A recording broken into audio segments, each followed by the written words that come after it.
नमस्कार, माझ्या चॅनलमध्ये तुमचं स्वागत आहे। आता आजचा व्हिडिओ आहे मॅगी ब्रेड रोल आणि बटाटा ब्रेड रोल। तर हे कशा प्रकारे तयार केले ते बघून घ्या। 3 ते 4 बटाटे घ्यायचे, उकडून घ्यायचे, साधं काढून मॅश करून घ्यायचे। त्याच्यात तांदळाचं पीठ घालायचं, डाळीचं। त्यानंतर मसाले घालायचे, पास्ता मसाला, पिझ्झा मसाला, कांदा लसूण मसाला, सूपचा पण मसाला घालू शकता, एव्हरेस्ट मसाला घालू शकता, मॅगीचं टेस्ट मेकर घालू शकता। मिक्स करायचं आणि रोल करायचे।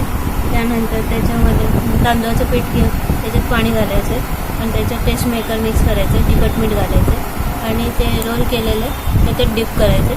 ब्रेड क्रम्स पण घालायचे, ते रोल करायचे आणि त्याच्यात डिप करायचं स्लरीमध्ये। आणि मॅगी घ्यायचं, त्याचे चुरा करून घ्यायचा मॅगीचा आणि डिप केल्यावर त्या मॅगीच्या चुरामध्ये ते मिक्स करायचे आणि मग गोल्डन फ्लेमवर होईपर्यंत तळायचे, मीडियम टू हाय फ्लेमवर। तर असे ब्रेड रोल सुंदर, तर लाईक शेअर सबस्क्राईब करायला विसरू नका। पुन्हा भेटूया अशी